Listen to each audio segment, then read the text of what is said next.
जय हिंद जय भारत दोस्तों, आप सभी लोगों का स्वागत है हमारे आज की इस वीडियो में, जिसके अंदर हम देखने वाले हैं 8 नवंबर 2021 का करंट अफेयर, जो कि बना है कल रात तक की सुर्खियों से। तो दोस्तों बढ़ते हैं हमारे पहले प्रश्न की तरफ, जो कि हम हाल ही में किस शहर ने देश में सर्वश्रेष्ठ सार्वजनिक परिवहन प्रणाली का पुरस्कार जीता है। तो आप सभी को मालूम होना चाहिए कि दोस्तों सूरत जो है, दोस्तों ये जो शहर है कहाँ पर पड़ा है? ये शहर है गुजरात के अंदर। किस नदी पर है ये शहर जो है दोस्तों, ये ताप्ती नदी पर है। और दोस्तों बात की जाए, ये जो सूरत है इसके अंदर, सॉरी दोस्तों, इस ताप्ती नदी के पास में जो है आखिर कौन सा परमाणु संयंत्र जो है ये स्थापित है। तो आप सभी को मानना चाहिए काकरापार जो परमाणु संयंत्र है ये ताप्ती नदी के पास स्थित है। और ये जो दोस्तों सूरत है, ये जो शहर, जो गुजरात का जो शहर दोस्तों सूरत है, इसे दोस्तों हम हीरो की कटाई के लिए फेमस, कौन याद रखना, सूरत जो है दोस्तों ये हीरो की कटाई के लिए फेमस है। काकरा पर संयंत्र जो है, सॉरी दोस्तों, सूरत जो है ताप्ती नदी के पास, काकरा पर संयंत्र ताप्ती नदी के पास स्थित किया गया है। और अगर आपसे पूछा गया है कि सर्वश्रेष्ठ मेट्रो कौन सी है, तो आप सभी को मालूम है सर्वश्रेष्ठ मेट्रो है दिल्ली मेट्रो। और अगर आपसे पूछा गया कि सस्टेनेबल डेवलपमेंट का जो अवार्ड सतत परिवहन जो है, इसका अवार्ड सतत परिवहन विकास जो है, इसका अवार्ड किसे दिया गया है, तो इसका अवार्ड जो है ये कोची को दिया गया है। लेकिन इसका आंसर क्या होगा, याद रखना, कौन सा अवार्ड, सर्वश्रेष्ठ सार्वजनिक परिवहन प्रणाली का पुरस्कार ये किस दिया गया, ये दिया गया है सूरत को। ठीक है, तो ऑप्शन नंबर डी इसका सही उत्तर है। हम बढ़ते हैं कुछ महत्वपूर्ण प्रश्नों की तरफ, जो कि है ईज ऑफ लिविंग इंडेक्स। तो दोस्तों ये जो ईज ऑफ लिविंग इंडेक्स है, इसके अंदर दोस्तों दो जो है ग्रुप्स हैं, एक है 10 लाख से अधिक जनसंख्या वाले और एक है 10 लाख से कम जनसंख्या वाले। तो बात की 10 लाख से अधिक जनसंख्या वाले में जो है टॉप पर कौन है, तो इसमें जो है टॉप पर है बेंगलुरु, यानी दोस्तों बेंगलुरु जो है ये सबसे टॉप पर है। याद रखना किसमें, 10 लाख से अधिक जनसंख्या बेंगलुरु टॉप पर है।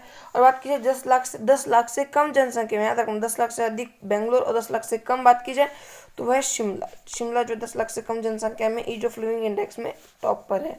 अगला क्वेश्चन है 10 लाख से कम जनसंख्या, तो मैंने आपको बताया 10 लाख से कम जनसंख्या।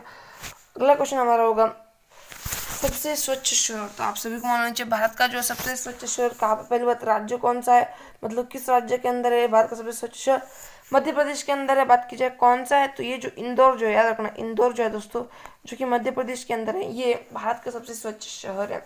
अगला क्वेश्चन है समान सिविल संहिता लागू करने वाला पहला राज्य कौन सा है। पहली बात दोस्तों, ये जो समान सिविल संहिता है ये किस आर्टिकल के अंदर है, तो याद रखना आप सभी को आर्टिकल 44 के अंदर, किसमें, आर्टिकल 44 के अंदर है ये समान सिविल संहिता।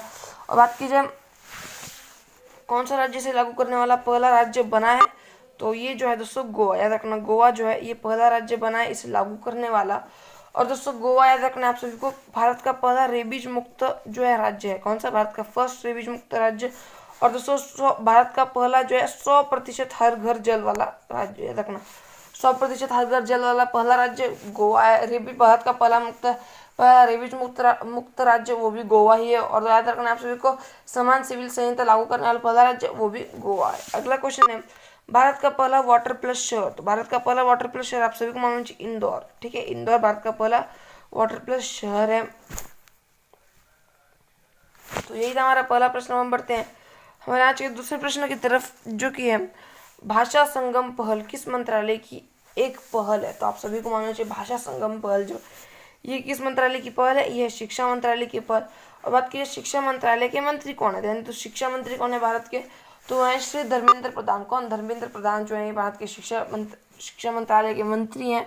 और बात की जाए अगर आपसे पूछा गया कि ये जो भाषा संगम है आखिर जो है ये जो पहले ये क्यों शुरू की गई, तो दोस्तों आप सभी को मालूम चाहिए दोस्तों संविधान की जो 8वीं अनुसूची है, याद रखना संविधान की जो 8वीं जो अनुसूची है उसके अंदर कुल कितनी भाषाएं, कुल कितनी लैंग्वेजेस हैं, तो उसके अंदर जो है दोस्तों कुल वर्तमान में 22 लैंग्वेजेस हैं। कितनी, इसके अंदर कुल 22 लैंग्वेजेस हैं। और आप सभी को मालूम है दोस्तों इन्हें जो है इनकी जो ये जो इन 22 लैंग्वेज जो है दोस्तों इनके जो दोस्तों मुख्य शब्द हैं, इन शब्दों को दोस्तों दैनिक उपयोग है, दोस्तों रोज जो है बोलने में आपके कुछ भी अगर आप करते हो उसके अंदर बोलते हो अगर आप, तो उसके अंदर दोस्तों उसका उपयोग करने, उसके दोस्तों सरल जो शब्द हैं उनका उपयोग करने के लिए जो है भाषा संगम पहल ये जो है शुरू की गई है। बात कीजिए किस योजना के तहत ये शुरू की गई है, तो आप सभी को मालूम चाहिए एक भारत श्रेष्ठ भारत, ठीक है, याद रखना। आपसे ये पूछा जाएगा भाषा संगम पहल जो है ये किस योजना के तहत शुरू की गई ये पहल है, तो आप सभी को मालूम होना चाहिए ये जो है एक भारत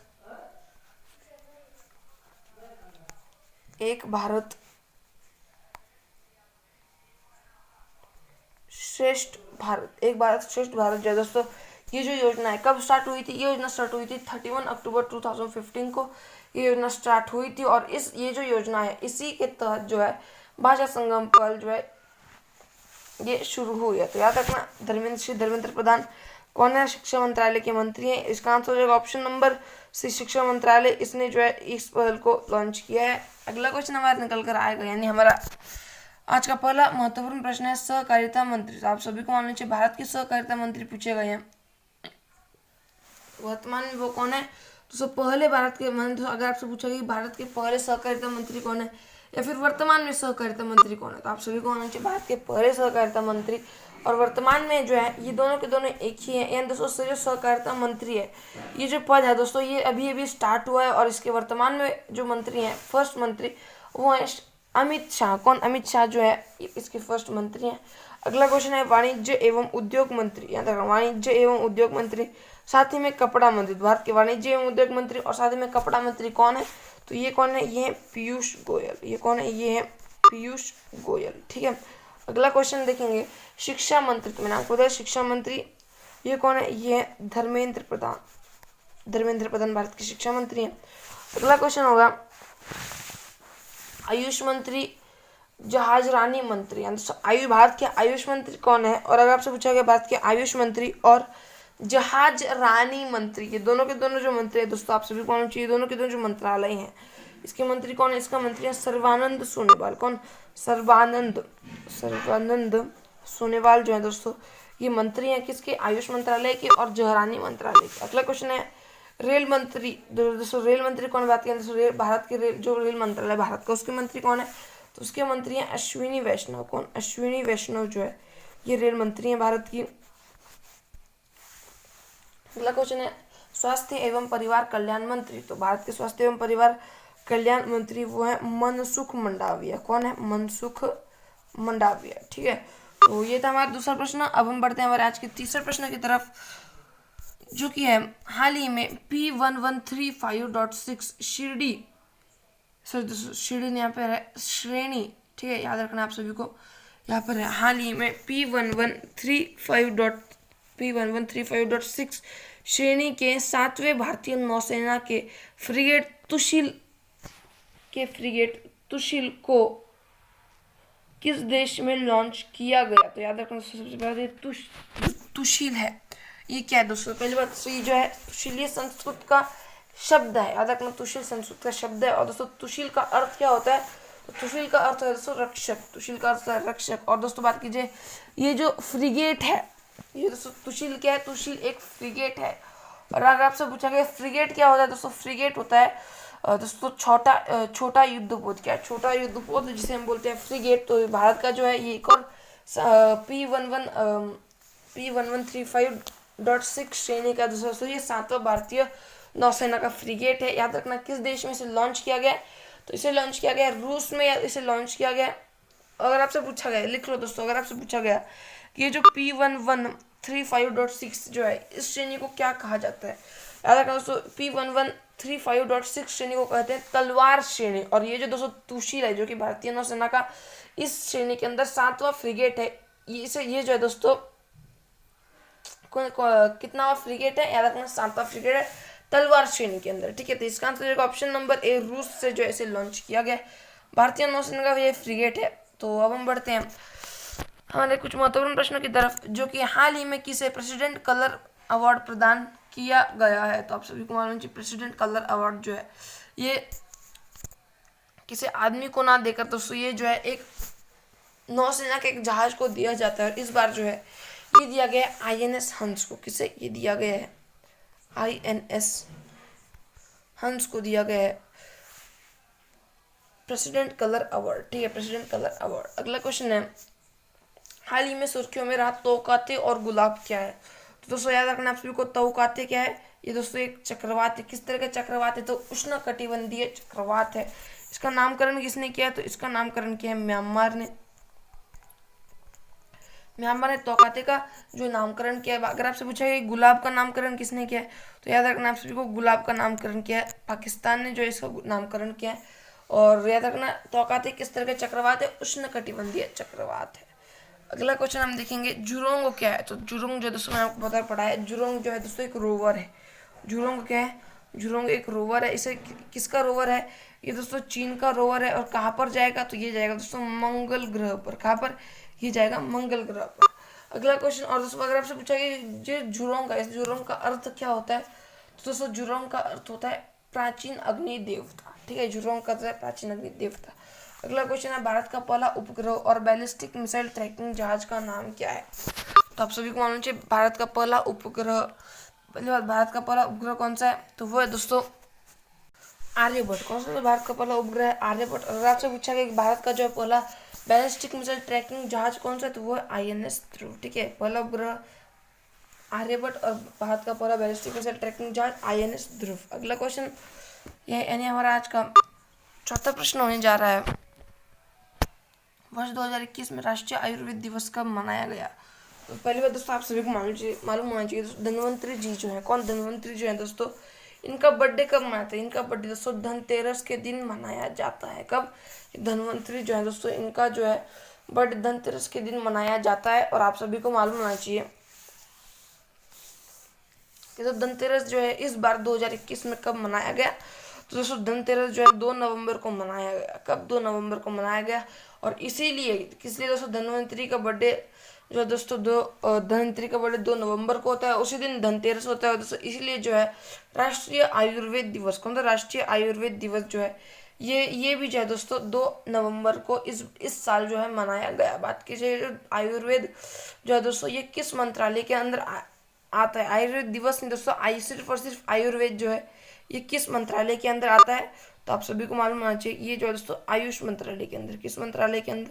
ये आता है आयुष मंत्रालय के अंदर। और अगर आपसे पूछा गया कि आयुष मंत्रालय के वर्तमान में मंत्री कौन है, तो दोस्तों भारत के आयुष मंत्री हैं सर्बानंद सोनोवाल। कौन? मैंने आपको भी पढ़ाया था, सर्बानंद सोनोवाल जो है भारत के आयुष मंत्रालय के मंत्री हैं। तो इसका आंसर जो है ऑप्शन नंबर ए 2 नवंबर इसका सही उत्तर है।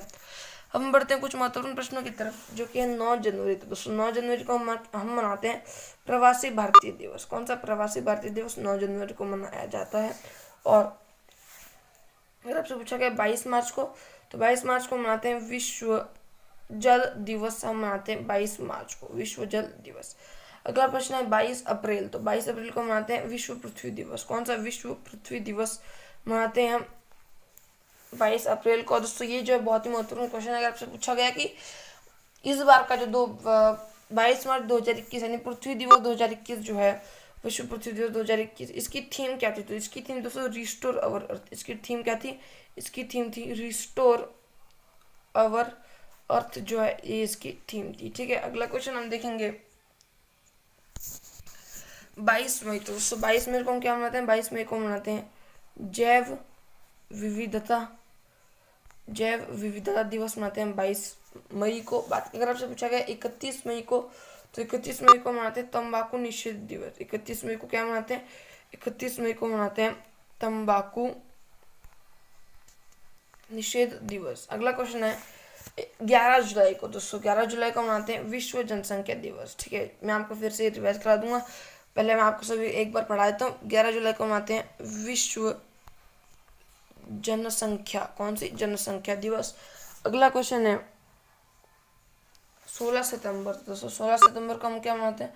16 सितंबर को मनाते हैं विश्व ओजोन संरक्षण दिवस। कौन सा? विश्व ओजोन संरक्षण दिवस। और आप सभी को मालूम चाहिए दोस्तों कि 16 सितंबर को क्या मनाते हैं, क्योंकि दोस्तों 16 सितंबर 1987 को जो है याद रखना आप सभी को एक प्रोटोकॉल शुरू किया गया था। कौन सा प्रोटोकॉल है? वो प्रोटोकॉल है मॉन्ट्रियल प्रोटोकॉल। कहाँ शुरू किया गया था?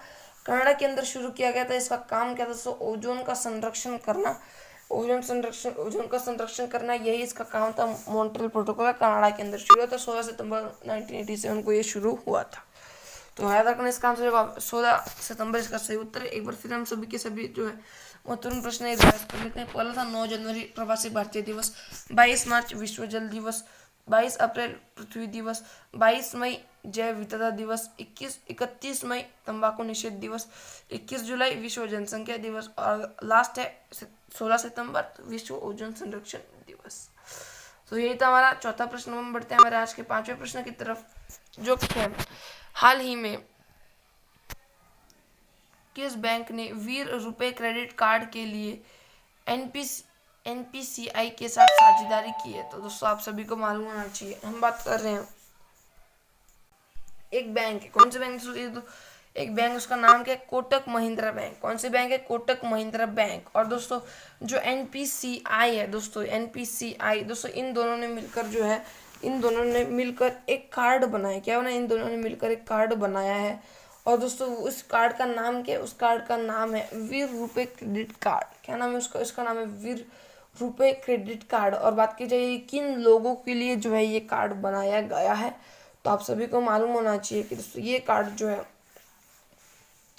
दोस्तों नौसेना के अंदर, नेवी के अंदर काम करते हैं, जो भी दोस्तों एयरफोर्स के अंदर काम करते हैं, फिर दोस्तों जो भी आर्मी के अंदर काम करते हैं, थल सेना में काम करते हैं दोस्तों, ये तीनों के अंदर दोस्तों जो भी काम करते हैं उन सभी के लिए, यार उन सभी के लिए जो है ये दोस्तों एक क्रेडिट कार्ड शुरू किया गया है। किन किन ने मिलकर? एनपीसीआई और कोटक महिंद्रा बैंक, इन दोनों ने मिलकर। ठीक है, तो याद रखना है कार्ड का नाम क्या है? वीर रुपए कार्ड। किन के लिए?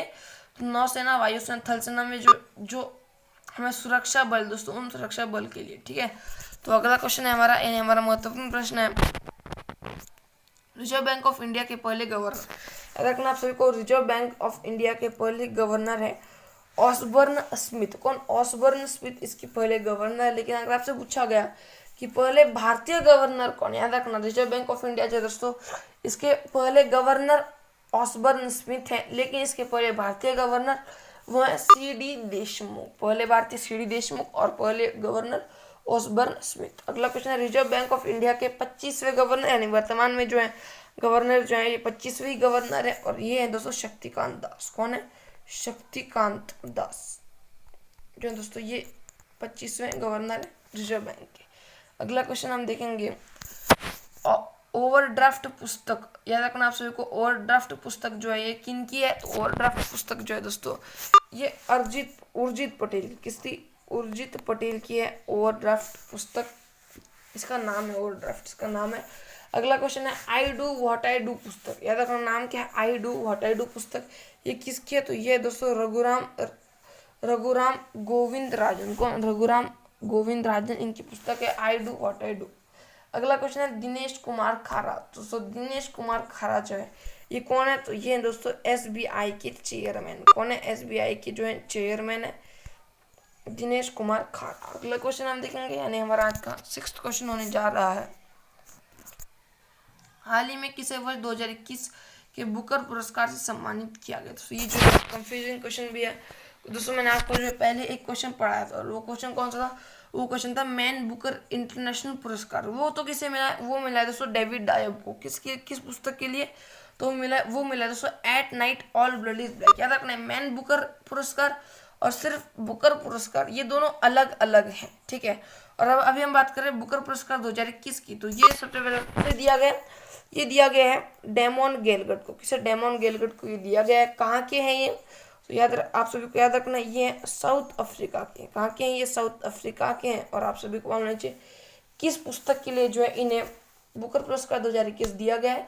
तो ये दिया गया दोस्तों द प्रॉमिस पुस्तक के लिए। किस पुस्तक के लिए? याद रखना है आप सभी को, द प्रॉमिस, एक वादा, द प्रॉमिस, इस पुस्तक के लिए जो है इन्हें दिया गया है। डेमोन गेलगट को दिया गया है बुकर पुरस्कार 2021।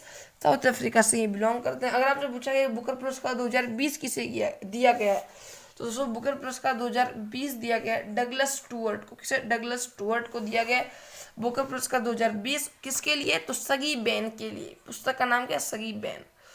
तो अब हम बढ़ते हैं कुछ महत्वपूर्ण प्रश्नों की तरफ, जो कि पहला है मैन बुकर इंटरनेशनल पुरस्कार 2021। मैंने आपको बताया अभी ये दिया गया डेविड डायब को। ये अलग पुरस्कार है और दोस्तों सिर्फ और सिर्फ बुकर पुरस्कार ये अलग है। याद रखना बुकर पुरस्कार और मैन बुकर पुरस्कार दोनों अलग हैं। डेविड डायब को दिया गया है मैन बुकर इंटरनेशनल पुरस्कार। किस पुस्तक के लिए? At night all blood is black. Saraswati सम्मान 2021, तो ये दिया गया है दोस्तों आप सभी को शरण कुमार लिम्बाब्वे को। किसके लिए? शरण कुमार लिम्बाबे को। तो अब हम बढ़ते हैं कुछ और महत्वपूर्ण प्रश्नों की तरफ, जो कि है व्यास सम्मान 2021। कौन सा सम्मान याद रखना है आप सबको? व्यास सम्मान 2021। और दोस्तों ये दिया गया शरद पगारे को। किसे? शरद पगारे को दिया गया व्यास सम्मान 2021। अगला क्वेश्चन है साहित्य का नोबेल पुरस्कार 2021 याद रखना। लिटरेचर साहित्य का नोबेल पुरस्कार 2021 मैंने आपको पढ़ाया दोस्तों। ये जो है आप मुझे कमेंट में बताना कि आखिर किसे दिया गया। और दोस्तों मैं आपको जो है इसका सरनेम बता दूं। सरनेम है गुरनाह। जिन्हें दोस्तों साहित्य का नोबेल पुरस्कार 2021 दिया गया उनका सरनेम है गुरनाह। और आगे जो है दोस्तों आप मुझे बताना इनका आखिर पूरा नाम क्या है। 2 लोगों को दिया गया, 1 लोगों को दिया, एक ही आदमी को दिया गया, ये भी आप मुझे कमेंट में बताना। अगला क्वेश्चन हम देखेंगे आने वाला 7वां प्रश्न है, हाल ही में किस राज्य ने जनसेवक नामक योजना की शुरुआत की है? तो ये आप सभी कौन जनसेवक योजना, कौन सी जनसेवक योजना जो है ये किस राज्य ने शुरू की है? कर्नाटक ने शुरू किया। सरकारी योजना है। इसका काम क्या है? इसका काम दोस्तों जनता को जागरूक करना इसका काम है। कि दोस्तों काम करो, जनता को जागरूक करना इसका काम है। और बात की जाए कर्नाटक के वर्तमान में सीएम कौन है? तो कर्नाटक के वर्तमान में सीएम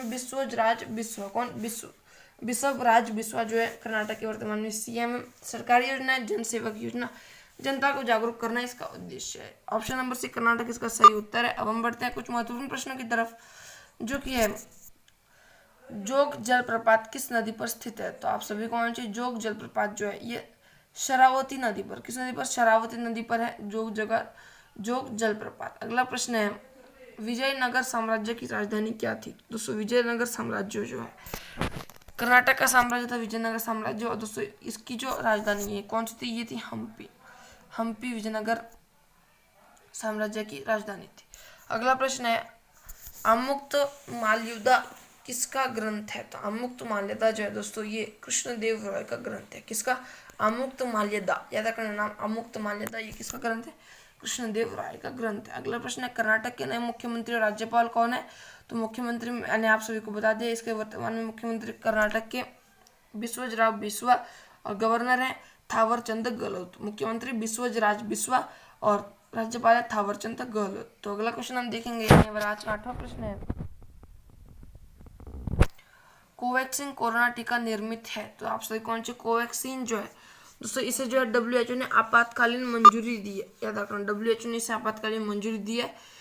पहले अब हम बात करते हैं कि WHO जो है दोस्तों इसके बारे में दोस्तों हम बात करेंगे। WHO दोस्तों इसकी स्थापना हुई थी 7 अप्रैल कब? 7 अप्रैल 1948 को 7 अप्रैल 1948 को इसकी स्थापना हुई थी। WHO जी वर्ल्ड हेल्थ ऑर्गेनाइजेशन इसकी स्थापना हुई थी। इसका हेडक्वार्टर कहाँ पर है? तो इसका हेडक्वार्टर है जिनेवा के अंदर, इसका हेडक्वार्टर है। और बात की जाए इसके वो जो है वर्तमान में हेड कौन है, इसके वर्तमान में अध्यक्ष कौन है? WHO के वर्तमान में अध्यक्ष डॉक्टर टेड्रोस। कौन? Doctor Tedros. याद रखना आप सभी को कोवैक्सीन जो है दोस्तों इसे बनाया है भारत बायोटेक ने। किसे? भारत बायोटेक ने इसे बनाया है। और दोस्तों भारत बायोटेक जो है दोस्तों इसका कहाँ पर? दोस्तों भारत बायोटेक जो है इसका हेडक्वार्टर कहाँ पर है? दोस्तों हैदराबाद के अंदर है भारत बायोटेक। और दोस्तों याद रखना आपातकालीन मंजूरी दी है। और दोस्तों अगर आपसे बात की जाए कि ये जो कोवैक्सीन कोरोना टीका जो है दोस्तों ये निर्मित है, दोस्तों ये जो है निष्क्रिय मृत सार्स, कौन सा याद रखना आप सभी को? निष्क्रिय मृत सार्क कोव-2 द्वारा जो है ये निर्मित है। याद रखना निष्क्रिय या फिर हम बोल सकते हैं जो मरा हुआ SARS-CoV-2 जो है इसके द्वारा बनी हुई है कोवैक्सीन कोरोना टीका। याद रखना किसने बनाया है? भारत बायोटेक ने। तो ये था 8वां प्रश्न। इससे संबंधित कुछ हम महत्वपूर्ण प्रश्न देखेंगे, जो कि है पहली DNA आधारित वैक्सीन। वह दोस्तों भारत की पहली DNA आधारित वैक्सीन कौन सी है? तो दोस्तों जाइकोव डी भारत पहली DNA आधारित वैक्सीन। अगला प्रश्न है स्पुतनिक 5 जो है दोस्तों यह दोस्तों विश्व की पहली मान्यता प्राप्त वैक्सीन है। कौन सी? विश्व की पहली मान्यता प्राप्त कोविड-19 की वैक्सीन है। किसने बनाया? रूस ने इसे बनाया है। अगला क्वेश्चन है कोविशील्ड, कौन सी? कोविशील्ड जो है दोस्तों इसे किसने बनाया? इसे बनाया दोस्तों सीरम इंस्टीट्यूट ऑफ इंडिया ने। किसने? सीरम इंस्टीट्यूट ऑफ इंडिया ने कोविशील्ड को बनाया। पुणे में है सीरम इंस्टीट्यूट ऑफ इंडिया। अगला क्वेश्चन है साइरस पुणेवाला। दोस्तों ये जो साइरस पुणेवाला है इन्हें जो है कौन सा पुरस्कार दिया गया है? तो आप सभी को मालूम होना चाहिए साइरस पूनेवाला जो है इन्हें दिया गया राष्ट्रीय लोकमान्य तिलक पुरस्कार। कौन सा? राष्ट्रीय लोकमान्य तिलक पुरस्कार, साइरस पूनेवाला। तो यही था हमारा 8वां प्रश्न। अब हम बढ़ते हैं हमारे आज के 9वें प्रश्न की तरफ, जो कि है हाल ही में जारी पब्लिक अफेयर्स इंडेक्स 2021 में बड़े राज्यों में कौन सा राज्य शीर्ष पर रहा है। तो आप सभी को मालूम चाहिए दोस्तों, ये जो पब्लिक अफेयर इंडेक्स है दोस्तों, ये क्या बताता है? सबसे पहले तो ये जो इंडेक्स जो है दोस्तों, ये बताया देखिए दोस्तों किस राज्य के अंदर दोस्तों जो राज्य सरकार इसका जो शासन है ये कितना अच्छा था। इसके अंदर जो दोस्तों बड़े राज्य शामिल किए जाते हैं। और दोस्तों बड़े राज्यों के अंदर सबसे शीर्ष स्थान पर कौन है? तो क्वेश्चन क्या है, बड़े राज्यों के अंदर सबसे शीर्ष स्थान पर सबसे ऊपर कौन है? तो दोस्तों किस राज्य के अंदर जो है शासन सबसे अच्छा है? तो है दोस्तों केरल के अंदर। किसके अंदर? केरल के अंदर जो शासन जो है बहुत ही अच्छा है। सेकंड पर कौन है? तो सेकंड पर है तमिलनाडु। ठीक है, तो यही था 9वां प्रश्न। हम बढ़ते हैं कुछ और महत्वपूर्ण प्रश्नों की तरफ, जो कि है सतत विकास लक्ष्य सूचकांक सस्टेनेबल डेवलपमेंट गोल में कौन सा राज्य शीर्ष पर है? तो आप सभी को मालूम चाहिए दोस्तों केरल जो है, केरल याद रखना, सतत विकास लक्ष्य सूचकांक सस्टेनेबल डेवलपमेंट गोल इसके अंदर शीर्ष पर, इसके अंदर टॉप पर है केरला। इसके अंदर फर्स्ट रैंक पर टॉप पर कौन है? इसके अंदर टॉप पर है केरल। बात की जाए कि लास्ट पर कौन है, तो सबसे लास्ट पर बॉटम पर कौन है? तो है दोस्तों बिहार जो है इसमें सबसे लास्ट पर है। अगला क्वेश्चन हम देखेंगे, वन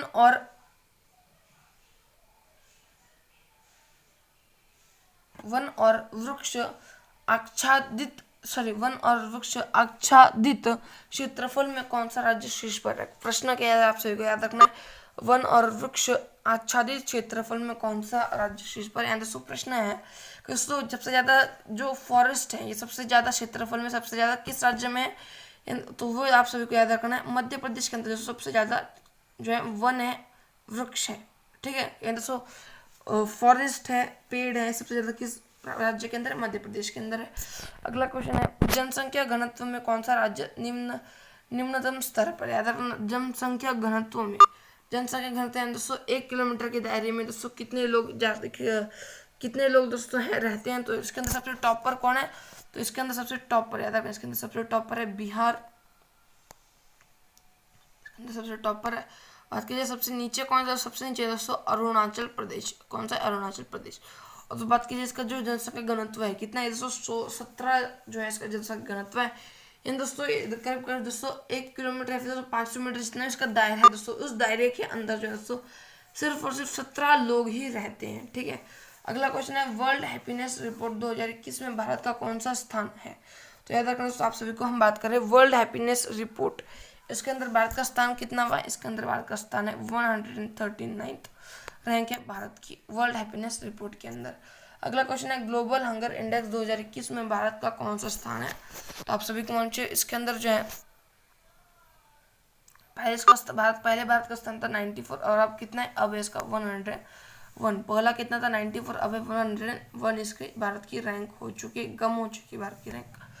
तो ये था 9वां प्रश्न। हम बढ़ते हैं हमारे आज के 10वें प्रश्न की तरफ। हमारा अति महत्वपूर्ण प्रश्न, जो कि मेजर ध्यानचंद खेल रत्न पुरस्कार 2021 किस क्रिकेटर को दिया गया? तो आप सभी को मेजर ध्यानचंद खेल रत्न पुरस्कार 2021, इसका पहले नाम क्या था? इसका पहले नाम था राजीव गांधी खेल रत्न पुरस्कार। ये दोस्तों बात की जाए, ये जो पुरस्कार है सबसे पहले कब दिया गया था? ये सबसे पहले दिया गया दोस्तों 1991 के अंदर। कब? 1991 से जो है 1992 के अंदर सबसे पहले ये पुरस्कार दिया गया था, राजीव गांधी खेल रत्न पुरस्कार, यानी मेजर ध्यानचंद खेल रत्न पुरस्कार। और बात कीजिए इसकी जो है प्राइस कितनी कर दी गई है, तो याद रखना आपसे को पहले इसकी प्राइस कितनी थी? तो याद रखना 1991 के अंदर इसकी प्राइस थी 7.5 लाख रुपये की प्राइस थी। लेकिन अब इसकी प्राइस कितनी है? तो अब इसकी प्राइस दोस्तों 25 लाख रुपये जो है अब इसकी प्राइस है। और सबसे पहली बात दोस्तों ये जो है सबसे पहले किसे दिया गया? तो ये सबसे पहले दिया गया दोस्तों विश्वनाथन आनंद को। किसे? विश्वनाथन आनंद को जो है राजीव गांधी खेल रत्न पुरस्कार यानी मेजर ध्यानचंद खेल रत्न पुरस्कार दिया गया था।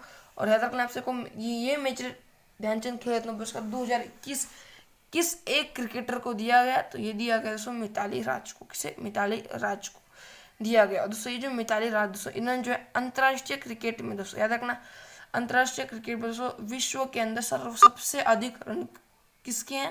दोस्तों विश्व के अंदर सबसे अधिक रन महिलाओं के अंदर है मिताली राज के।